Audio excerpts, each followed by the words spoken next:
Алматыда тағы да бір велосипед жолы салынды жаңадан. Ол орбита Ақшам ауданынан басталады, содан Казгуге дейін жалғасады. Әл-Фараби атындағы Қазақ ұлттық университеті сол жерге дейін барады. Сол жолды бүгін сынап көрем, қалай екен.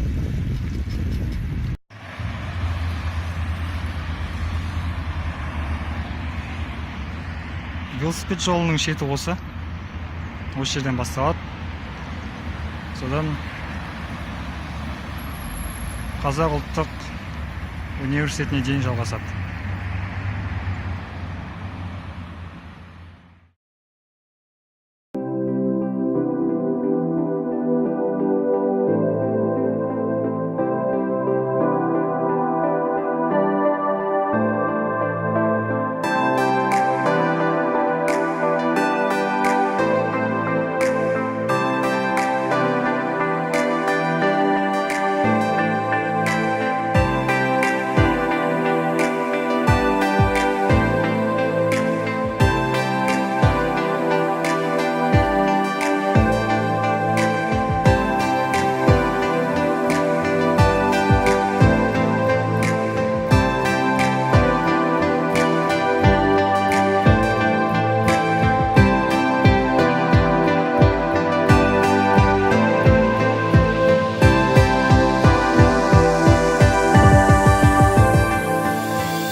Менің анықтағым келетін нәрсем ол жолдың ұзақтығы, яғни қанша километр алады. Содан кейін ол арақашықтыққа қанша уақыт кетеді. Сосын тағы бір анықтағым келетін нәрсе ол жолдың сапасы. Жолдың сапасы туралы айтқан екенбіз, Каблуков көшесіне тоқталып өтейік. Жолдың дәл осы бөлігі кедір-бұдырлы, неге екенін білмеймін. Оны жол салған компания білетін шығар, жауабы мүмкін. Мен өзім түсіне алмадым. Бұлай Торайғыровтың бойы жаман емес те, Каблуковқа бұрылғаннан кейін бірден кедір-бұдыр басталады. Сөзді көбейтпей, велосипедке орнатылған камерадан алынған видеоға кезек берейік. Өздеріңіз көріңіз.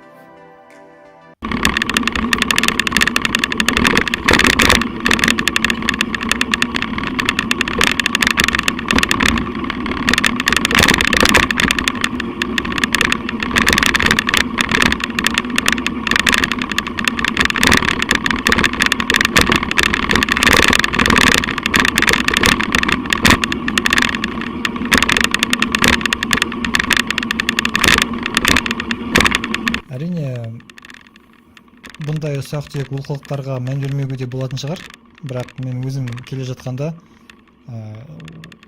дірілден, вибрациядан алған жайсыздықты өз денеме сездім, және бұл маған кәдімгідей әсер етті.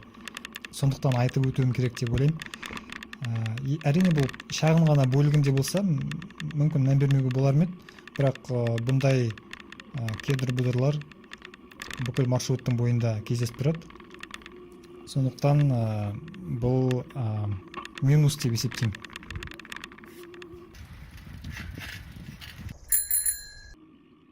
Ұқсас жағдайды Атакент паркының ішінен де кездестіреміз. Кейбір жері тегіс, ал кейбір жерінде жол салынбаған, сол бұрыннан бар асфальттың үстін сыза салған. Ол асфальт ескіре бастаған, сондықтан аздап енді вибрация бар жүрген кезде.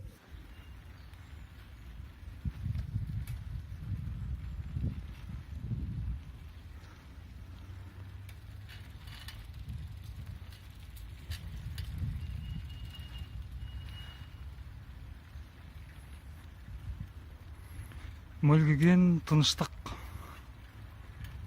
Деп ән салып жүрсем болады.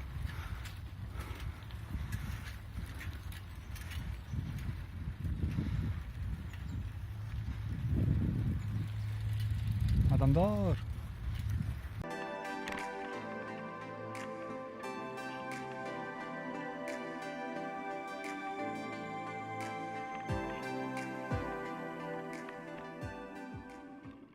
Дәл сондай жағдай Тимирязев көшесінің бойында да бар. Тимирязевтің бойындағы жол осыдан 2 жыл ма, әлде 3 жыл ма бұрын салынған еді. ұзындығы қателеспесем 1 шақырымды алады. Дәл осы 1 шақырым жол тегіс емес.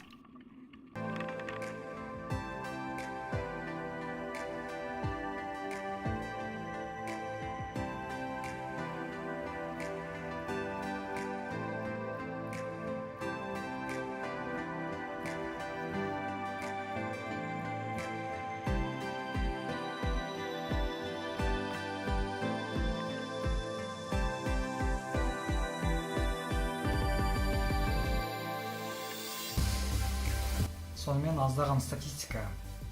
Орбитадан Қазақ ұлттық университетіне дейінгі велосипед жолының ұзындығы 7 километр.